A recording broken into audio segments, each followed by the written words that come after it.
उस वक्त तक क्या सब सही था और क्या उसके बाद से चीजें गड़बड़ होने लगी? क्या आपने रियल रीजन कुछ यही रीजन जो आपने बताया यही था कि इसके अलावा भी नहीं, इसके अलावा भी रीजन हो सकता है कि आमिर ने जब मेरी पहली पिक्चर भदोश बन रही थी तो 1992 में शूटिंग शुरू हुई थी, अमिताभ ने वो प्रोड्यूस किया था मेरे लिए, डैडी ने।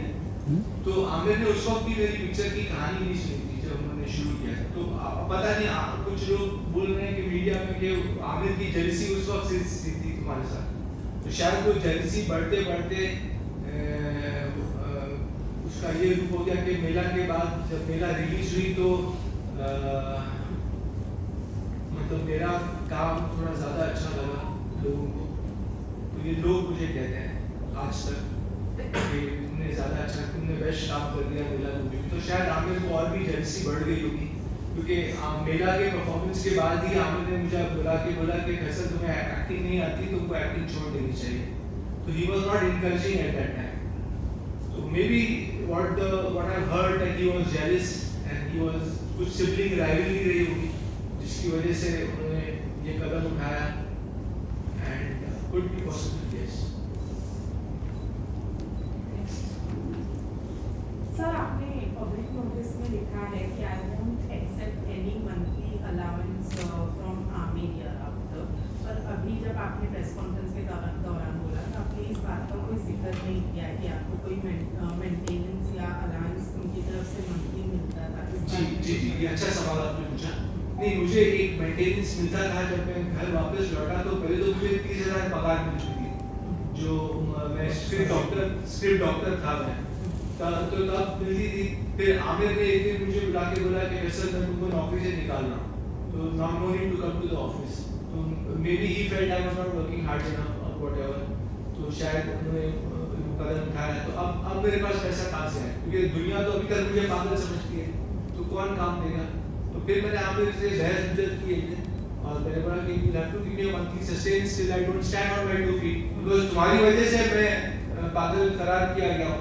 तो उन्होंने एग्री किया और उन्होंने बोला कि ठीक है मैं मंथली तुमको अलाउंस दूंगा। तो वो अलाउंस तो मुझे मिलता था। तो अब जब मैंने घर छोड़ दिया, जब मैंने पब्लिक नोटिस जाहिर की, तो मैंने ये फैसला लिया है कि ना मैं उनके घर में रहूंगा और ना मैं उनसे मंथली मनी लूंगा, जो है ऊपर वाला देगा। मैं मेहनत करूंगा, मैं अपना जो भी मैंने सीखा है फिल्म लाइन में, मैं एक पिक्चर डायरेक्ट भी कर चुका हूँ, तो मैं डायरेक्शन की तरफ जा रहा हूँ और मैंने एक नए प्रोजेक्ट पे भी काम किया है। कुछ एक्टर्स को भी हम लोग ने सुनाए हैं कहानी, जो अभी मतलब 14 एक्टर्स हमारे लिए राजी भी हो गए हैं।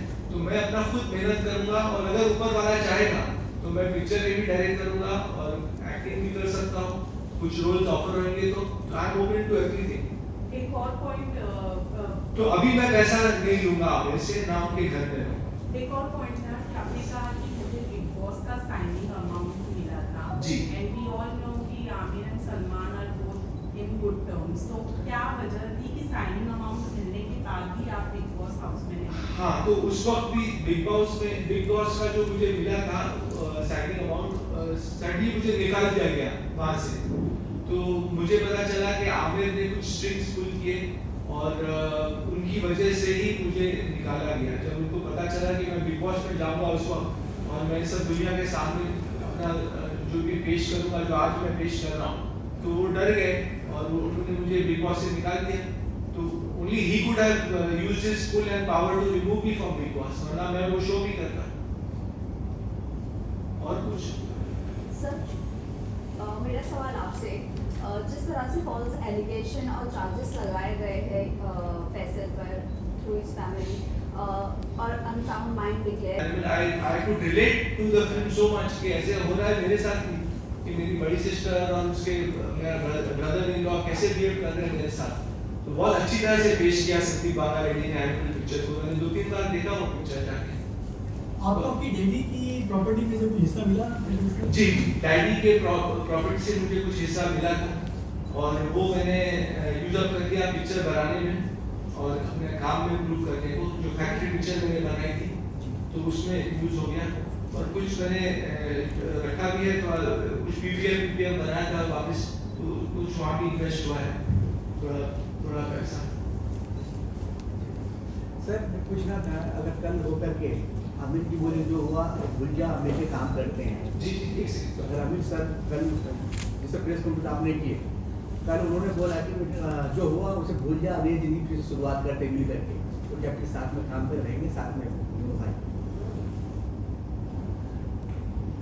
डिपेंड्स कि वो किस तरीके से माफी मांगते हैं मुझसे, और फिर मैं तो चाहूंगा कि वो दुनिया के सामने भी आके माफी मांगे, सिर्फ मेरे साथ रूम में बैठ के माफी ना मांगे, यहाँ सामने आके बैठे और बोले कि दुनिया को बोले, प्रेस को बोले कि मैं गलत था। क्योंकि रूम में तो कोई भी माफी मांग देगा, मैं साथ में हो जाऊंगा तो ऐसा लगेगा कि फैसल क्या कर रहा है, कभी बोलता है कि हाँ मिलूंगा, कभी बोलता है मैं छोड़ रहा हूँ फैमिली को। आके दुनिया के सामने अगर गलती तुम इकरार करोगे तो ही मैं माफ करूंगा, वरना मैं माफ नहीं। आमिर की आपको कथनी और करनी में फर्क नहीं लगता? उनकी फिल्म सितारे जमीन पर जी। जो स्पेशल जाए को बोलते हैं कि सोसाइटी से मिले, हाँ। वहीं आपको चाहते हैं आप सोसाइटी से दूर हो जाए। हाँ वो तो वो नहीं चाह रहा। आपका क्वेश्चन क्या था? वो सोसाइटी चाह आमिर की कथनी और करनी, हाँ, उनकी कथनी। सितारे जमीन पर जो स्पेशल चाइल्ड है, हाँ। वो चाहते हैं कि सोसाइटी से मिक्सअप होए वो। हाँ। वहीं आपको चाहते हैं कि पागल करना नहीं, को हाँ, वो- सोसाइटी से दूर हो जाए। हाँ क्योंकि मैं स्पेशल चाइल्ड नहीं हूँ, मैं तो वैसा नहीं हूँ, लेकिन वो मुझ पर जुल्म करना चाह रहे थे, शायद जेलिसी की वजह से। जो साहब ने कहा अभी कि शायद जेलिसी होगी कि फैसल मुझसे आगे ना बढ़ जाए कहीं, तो मैं तो स्पेशल चाइल्ड नहीं हूँ, तो वो मेरे लिए स्पेशली वो नहीं, केस अलग हो जाता है। उनके सिविल लाइबिलिटी उनका सामने आती है और वो चाहते हैं कि इसको स्क्वाश करो, इसको आगे बढ़ने ना दिया जाए। Because he could have helped me when I made Factory movie also. I went to him कि यार ये पिक्चर मेरी कोई OTT में बात करनी है आप, तो he didn't help me that time also. So he is not helping me, he is harming me on every level. So that's why I am declaring myself that I am cutting away all ties with him and my family. कि मैंने उसमें लिखा कि तुम क्या हो, तुम क्या हो, तुम क्या हो। मतलब जैसे मैंने बोला निखत एल्डर सिस्टर की 3 बार शादी होगी। आमिर का शादी हुआ था, डिवोर्स हो गया रीना के साथ, और फिर उनका रिलेशन था जेसिका हाइंस के साथ, जिसका उनका इलीगल बच्चा भी है आउट ऑफ वेडलॉक। तो वो सब मैंने लेटर में लिखा था। किरण के साथ he was living in that time. फिर my father had got married twice, फिर my cousin sister had got married twice and divorced and married and divorced and married. तो मैं बोला था यार तुम लोग मुझे क्या सलाह दे रहे हो, मतलब let me live my life how I want ना। तो उस लेटर में मैंने काफी उनको सुना भी दिया, थोड़ा अब्यूजिव लैंग्वेज भी यूज कर दिया क्योंकि मैं गुस्से में था, तो वो भी उनको बुरा लग गया होगा शायद। ये तो अपना सच्चाई बोल रहा है, अपने सामने जो सच्चाई बहुत कड़वी होती है, तो वो फेस नहीं कर पाए। तो ये सब लेटर में मैंने लिख दिया, तो उन लोगों का गुस्सा बढ़ गया, इसलिए लड़ाई झगड़ी बनाया, छोड़ो मिलते ही नहीं। तो अब उन्होंने प्रेशर डाल के बोला ये पागल हो गया, इसको पागल घोषित कर दो। तो ये सब फैमिली पॉलिटिक्स की वजह से ये सब हुआ। I think I have given quite a bit of explanation. और कोई सवाल है? और सही इतना कुछ आप इल्जाम लगा रहे हैं आमिर खान पर, आपको सही भी होंगे तो नहीं सही भी होंगे, नहीं सही है। इल्जाम नहीं है। What is the fact that is So, क्योंकि कोर्ट का हमको वर्डिक्ट मिला है, हम इल्जाम नहीं लगा रहे, ये हुआ है ऐसा।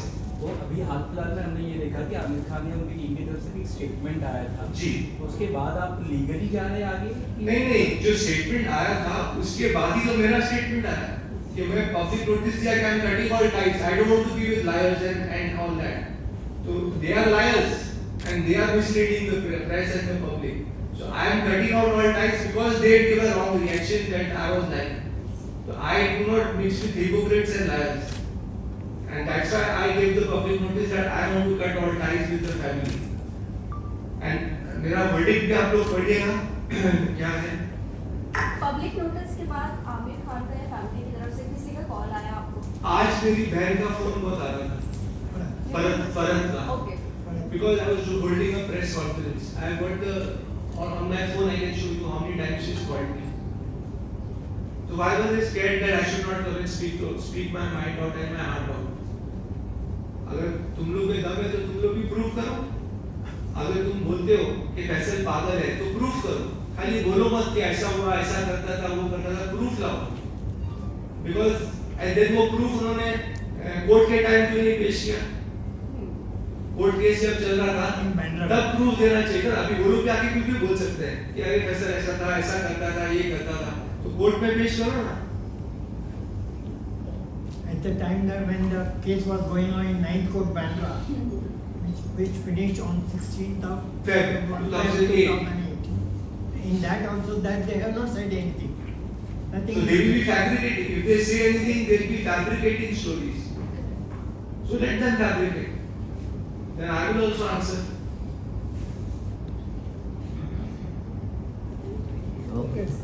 जी। आपको दूसरे किसी निर्माता या निर्देशक ने कभी कोई ऑफर दिया काम करने के लिए?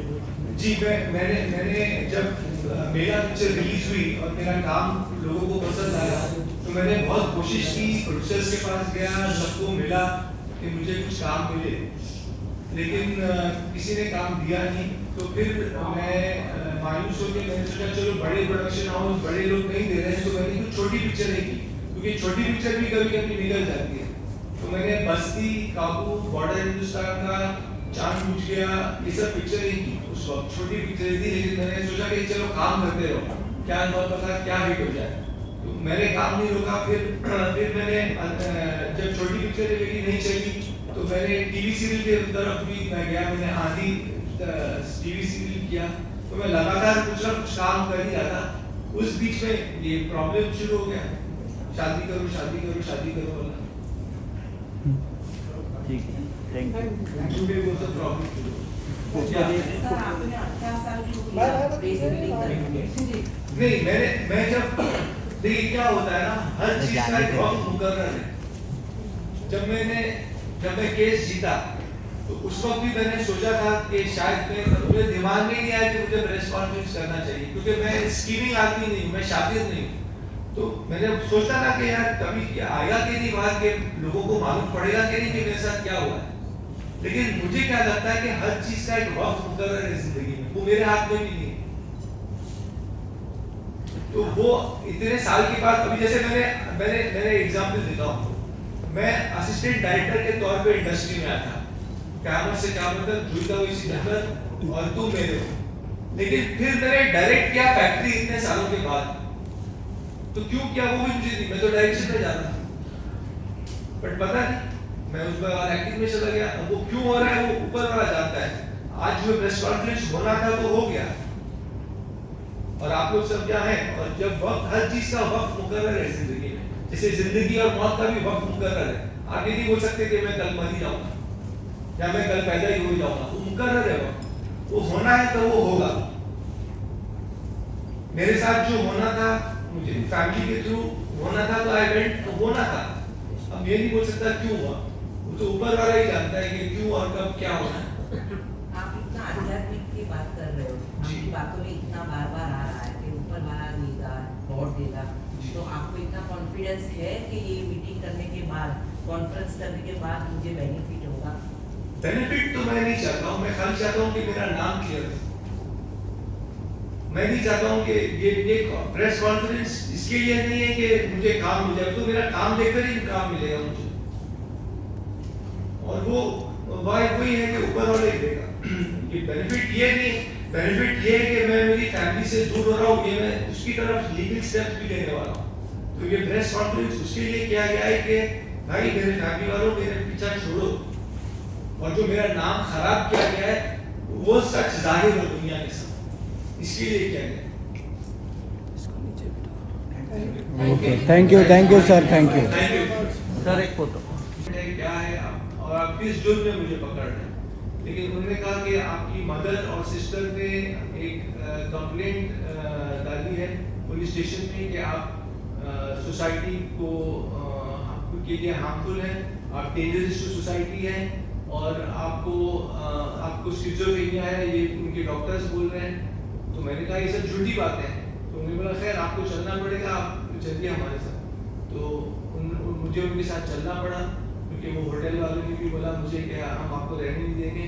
तो ये सब हुआ बीच रात में खंडाला में, और मैं पुलिस के साथ मुझे आना पड़ा। पुलिस को तो ऑर्डर मिला था कि कैसे जैसे तैसे भी फैसल को पकड़ के लेके आओ। तो पुलिस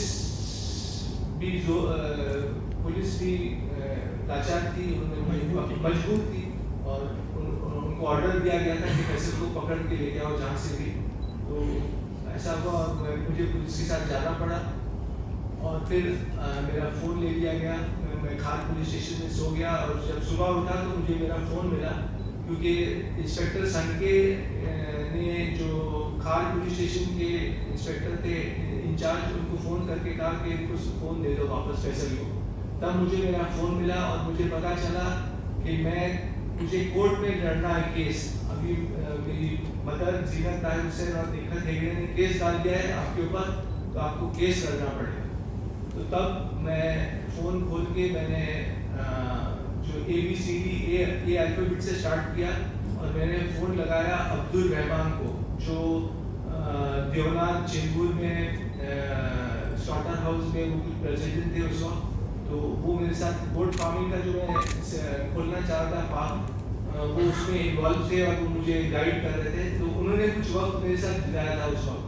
तो उन्होंने जब सुना कि मेरे ऊपर केस आ गया है, तब मैंने उनको बोला कि मुझे एक वकील की ज़रूरत है।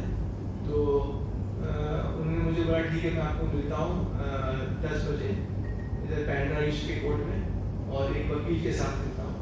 तो तब जाके एक वकील मिस्टर ऐसे वासिद आए, उन्होंने मेरा केस टेक ऑन किया और फिर जब मैं कोर्ट में गया उस वक्त पेश हुआ तो मुझे पता चला कि I need some person to stand a guarantee for me. तो खैर कैसे तैसे भी करके मैंने एक इंसान आए जो मेरे लिए खड़े हुए गारंटर, और तब और तब वकील साहब ने जज साहब ने मुझे भेजा जे हॉस्पिटल में फिर से टेस्ट करने। वो तो बोलते थे कि तुम्हारी फैमिली तो बोल रही कि तुम फ्यूचर भेज जाओ, लेकिन जज साहब ने बोला हम कोर्ट भी देखना चाहेगा ना कि तुम पागल हो के नहीं। तो मेरा जे हॉस्पिटल में मुझे फिर से 20 दिन के लिए रखा गया, लगभग 20 दिन, और वहाँ मेरा पूरा टेस्ट हुआ, वो कोर्ट केस लड़ा गया। फिर बंजारा साहब भी मुझे मिलने आए मेरे डैडी के साथ जे हॉस्पिटल में। वहाँ मैं उनको पहली बार मिला और मेरे डैडी ने कहा कि ये लॉयर हैं मिस्टर बंजारा एडवोकेट, और ये तुम्हारे केस भी लड़ेंगे, मेरे साइड से खड़े रहेंगे, मतलब अब्बाजान के साइड से। और तब कस्टडी बैटल शुरू हुई। आमिर चाहते थे कि वो मुझे मेरी कस्टडी ले, आमिर और फैमिली चाहती थी कि वो मेरी कस्टडी ले और मुझे फिर से दवाइयाँ खिलाएं। लेकिन क्योंकि बंजारा साहब थे और अब्बाजान मेरे लिए खड़े हो गए थे, तो जज ने जो नेचुरल गार्डियन होता है फादर, उनके फेवर में डिसीजन दिया और मुझे कस्टडी मेरे फादर को मिली। और जज साहब ने ये भी कहा, मैंने आप लोगों को एक वर्डिक्ट भी दूंगा जो कोर्ट का वर्डिक्ट है, वो आप लोग उसके थ्रू जा भी सकते हैं कि जज के कोर्ट ने मुझे क्लीन चिट दी है, मैं केस जीता। और जज साहब ने मुझे एक तो टेस्ट कराया जेजे में, और फिर मुझे कुछ कंडीशंस रखी थी कि मैं रोज जाके पुलिस स्टेशन मैं अपने काम से प्रूव कर दूंगा कि मैं क्या हूँ। तो इस बीच में मुझे मौका मिला और मैंने फैक्ट्री पिक्चर डायरेक्ट की, उसमें एक्ट भी किया और उसमें गाना भी गाया, उसमें राइटिंग में भी इन्वॉल्व था। प्रोड्यूसर्स भी नए थे वो प्रोजेक्ट के, फैक्ट्री पिक्चर के, तो मैं प्रोडक्शन के भी डिसीजंस लेता था। तो पूरा भार फैक्ट्री का मेरे ऊपर आ गया था। मैंने एक पिक्चर बना दी फैक्ट्री, उसको रिलीज भी कर दी ऊपर वाले की मर्जी से। और यही मैंने चाहा कि दुनिया ये देखे कि अगर मैं वाकई एक पागल इंसान हूँ तो मैं एक पिक्चर कैसे बना सकता हूँ, इतना मेहनत करके, उसमें एक्ट भी करके, डायरेक्ट भी करके। उसमें प्रेशर बहुत था मुझे, मैं दोनों काम संभाल रहा था। लेकिन मैंने कहा कि चलिए मैं अपने काम से ही प्रूव करूँगा कि मैं पागल हूँ या नहीं। तो ये सब काम चलता गया। और अब जब एक इंटरव्यू आया, तो ये तो 2021 की बात थी, वो पिक्चर की रिलीज हो गई फैक्ट्री। अब मैंने कुछ प्रोजेक्ट्स लिखे थे लॉकडाउन में जो मैं स्टार्ट करना चाह रहा था। तो मैंने एक इंटरव्यू दिया पिंक विला में, और वो इंटरव्यू के बाद फैमिली वाले नाराज हो गए मुझसे। और मैंने इंटरव्यू को इसलिए नहीं रोका, मेरे सवाल पूछने से जो मेरी फैमिली के बारे में पूछ रहे थे, क्योंकि मुझे सच को बाहर लाना था। और मैं एक सच्चा इंसान हूँ, तो जो भी हुआ, क्योंकि मैं यूं चुका हूँ, अगर सामने वाला जर्नलिस्ट मुझसे सवाल पूछा है तो मैं जवाब दूंगा। मैं क्यों बोलूँ कि नहीं, मैं इस सवाल का जवाब देना नहीं चाहता। तो अगर मैं ऐसे बोलूँगा मतलब मैं कुछ छुपा रहा हूँ, और मैं ये नहीं चाहता कि मैं कुछ छुपाऊँ और लोगों को रूबरू ना करूँ मेरे साथ क्या हुआ। तो जो सवाल पिंक के एंकर अविनाश ने मुझसे पूछा तो मैंने उसका सही सही जवाब दिया, सच्चा जवाब दिया। वो फैमिली वाले को अच्छा नहीं लगा, वो लोग नाराज हो गए और उन्होंने मुझे तहमत लगाई कि मैं मिसलीड कर रहा हूँ मीडिया को, पब्लिक को, और उन्होंने और भी मुझे इल्ज़ाम डाले। सारे फैमिली वाले मेंबर्स ने साइन किया वो लेटर बोलिए या इंटीमेशन बोलिए प्रेस को जो उन्होंने दिया था कुछ दिनों पहले। तो मैंने फिर उसका जवाब ये दिया कि मैं फैमिली से अलग हो रहा हूँ और मैं ऐसी फैमिली में चाहता नहीं जो मुझे नुकसान पहुँचा रही है, जो मुझे हार्म कर रही है और मुझे बार बार रोक रही है आगे बढ़ने से। तो इससे बेहतर मैंने ये समझा कि मैं फैमिली से अलग हो जाऊँ और दूर हो जाऊँ। तो इसलिए मैंने पब्लिक नोटिस जारी की न्यूज़पेपर्स में, जिसमें ये कहा है कि मैं अपने फैमिली से दूर हो रहा हूँ, अलग हो रहा हूँ और मैं अपना फ्रीडम फ्री जिंदगी बगैर किसी प्रेशर के मैं जीना चाह रहा हूँ। तो ये पूरा हुआ है और इसलिए मैं अपना हक, अपना पहलू सामने रख रहा हूँ आप लोग के सामने, मीडिया के सामने, ताकि दुनिया को पता चले कि मेरे साथ क्या क्या हुआ, क्या क्या गलत हुआ। तो that is all I would like to say. ये ज़रा बसू का सर राइट में देखिए, राइट में पकड़िए सर, यहाँ पे नीचे थोड़ा सर, राइट पेपर दिखा के वो पेपर वो वाला वर्डिंग पेपर सोलो अभी सोलो ले लो भाई।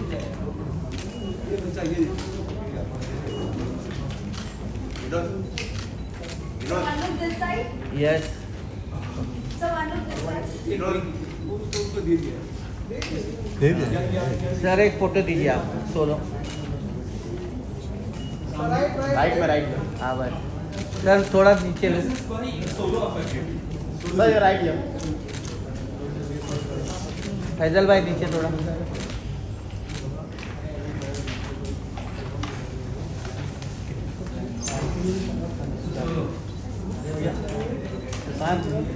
तो फिर मेरा वजन भी बढ़ते जा रहा था, 103 किलो हो गया था मैं। और फिर एक साल के बाद मैंने आमिर को कहा कि आप लोग ने कहा था कि 1 साल के लिए आप लोग ने कहा था कि आप लोग मुझे कैद करेंगे। तो अब 1 साल हो गया है, 2006 का वक्त था और मैंने बोला कि मुझे फिर से जो आपका दूसरा घर है जहाँ मैं रहता था, जहाँ आप लोग ने मुझे फोर्सफुली पिकअप किया था बेला विस्टा में, वहाँ भेजा जाए। तो आमिर ने मुझे अलाउ किया कि मैं वहाँ जा सकता हूँ। उन्होंने कहा क्योंकि 1 साल में मैंने कुछ ऐसी उनको मौका ही नहीं दिया था कुछ मेरे अगेंस्ट कहने का, करने का। तो 1 साल के बाद मुझे घर जाने दिया वापस।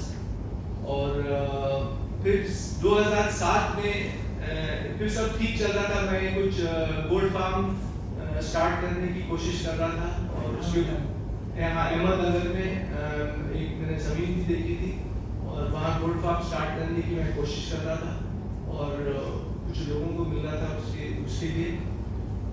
तो वो सब काम चल रहा था। सडनली आमिर ने मुझे 2007 में बुला के दोपहर को डॉक्टर हरीश शेट्टी और आमिर ने कहा कि तुमको कल जाना है अपनी सिग्नेटरी राइट्स देना है। अब सिग्नेटरी राइट्स वो होता है कि आपका पूरा हक एक इंसान का छीन लिया जाता है और आपको कोई पावर नहीं रहता है साइन करने का और आपका अस्तित्व बिल्कुल शून्य हो जाता है, zero.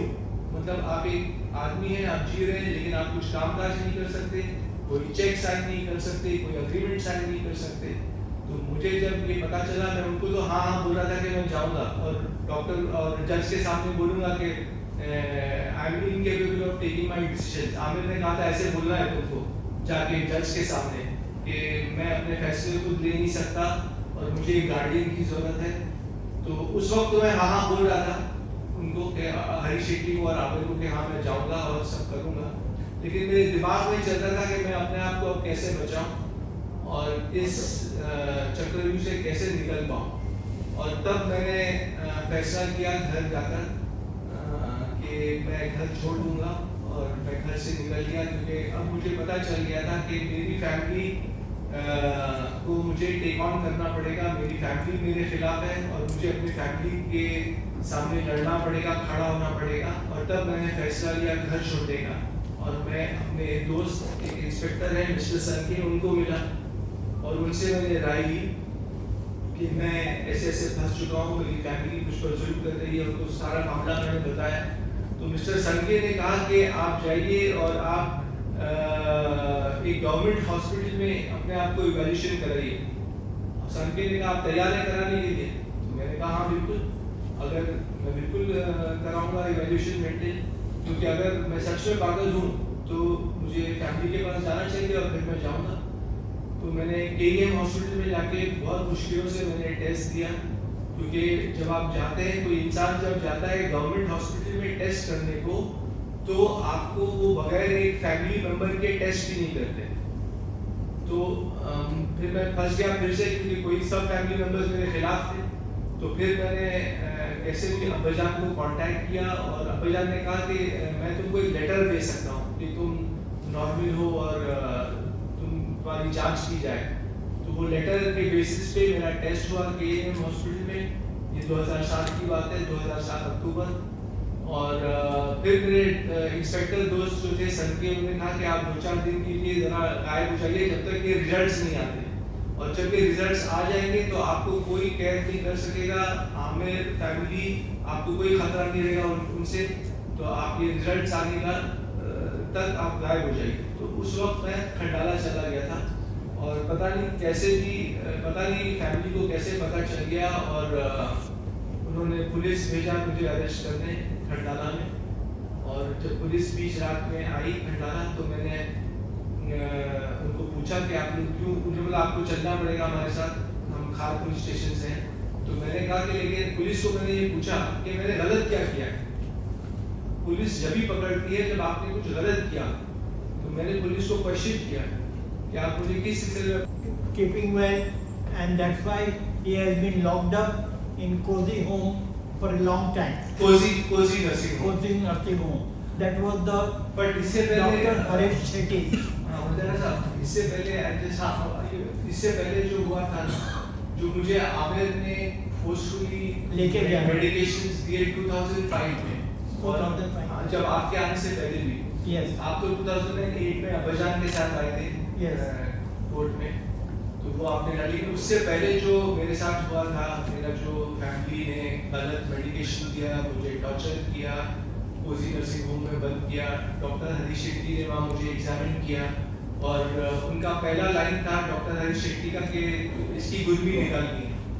Now गुर्मी is a Marathi slang, and that means कि Dr. Harish Shetty wanted to remove my pride, remove my ego, and मुझे शौक हुआ कि कोई डॉक्टर ऐसा बोल सकता है। and from then on I knew कि ये मेरे साथ बहुत गलत होने वाला है। और मेरी बहन नीतन हेगड़े, संतोष हेगड़े और मेरे अंकल इम्तियाज, वो उस वक्त वहाँ डॉक्टर के सामने थे, लेकिन उन्होंने कुछ कहा नहीं। डॉक्टर को क्या आप ऐसे कैसे बात कर सकते हो।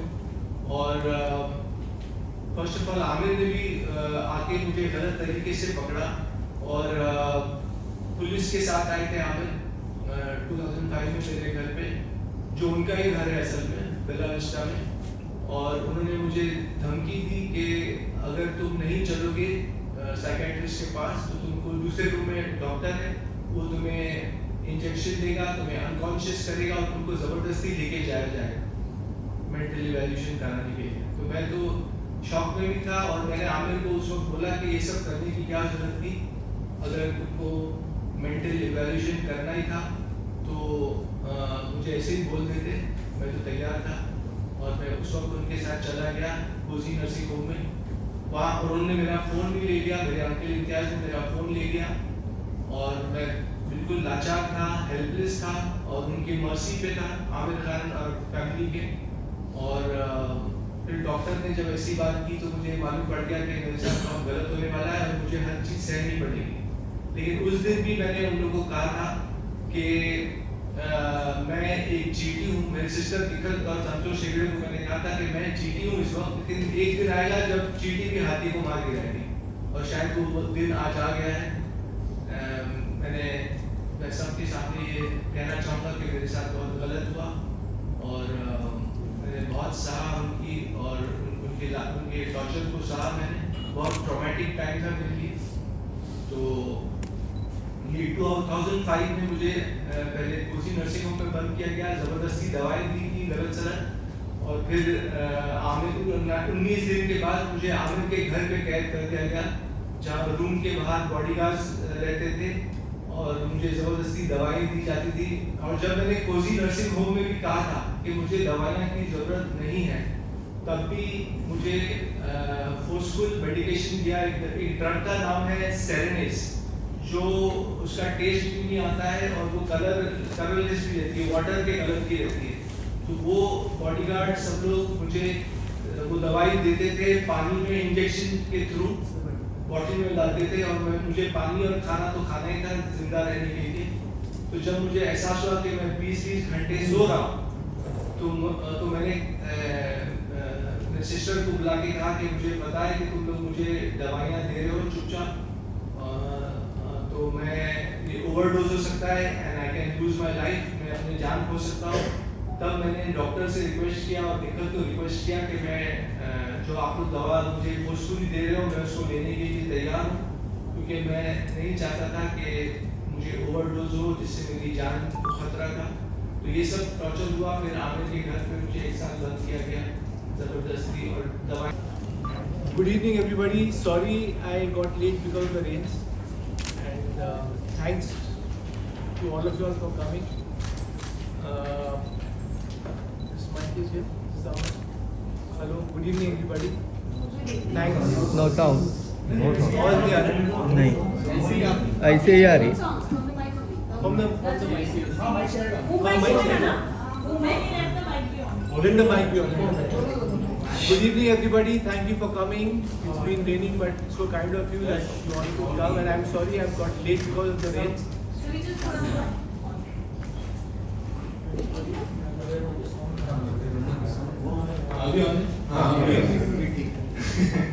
Thank you.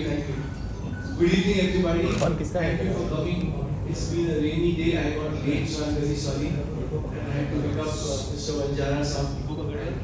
He would also like to speak and address this week. We are all gathered here today. I am here today to announce that I have severed all ties with my family, and I don't want anything to do with them. I don't have anything to do with them. They have been torturing me for years, and I was taking what was just coming to me. As you all know, everyone knows that a court battle was fought, which I won in the year 2008, 16-12 to be precise. And well, life has been a hell since 2005, because that was the time when Amir, my brother, forcefully caught me and kept me under house arrest and gave me forced medications. So all that I have been through. Well, I will at Cozy Nursing Clinic, I was got put over there for 19 days. Anyway, the details Vanjara Saab will share with you. This is Mr. Vanjara Saab. He is my lawyer and my father's friend and advocate. Mr. Vanjara Saab will. I was looking after that case right from 2008, and being a father friend, he requested me to appear in that case and fight for the custody, because Amir was asking his custody, and we were fighting that case for practically about 12 years. 12 years, 5 months. 5 months. 5 months. There's you can give your mic to sir.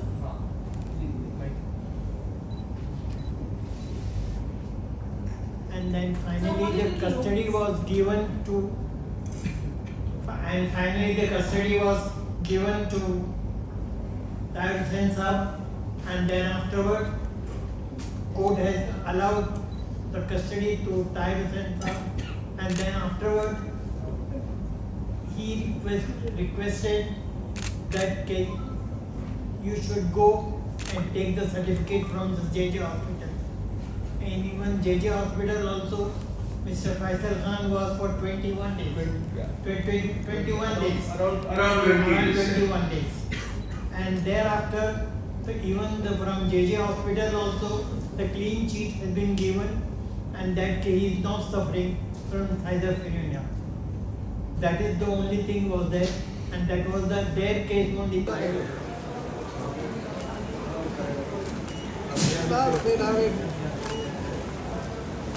Sir थोड़ा आगे आ जाओ sir.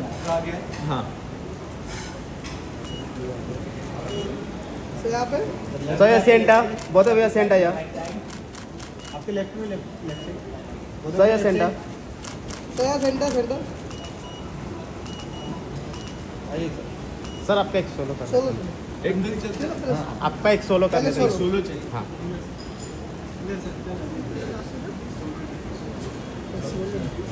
Sir यहाँ देखिए ना. Sir यहाँ पे sir your right. Centre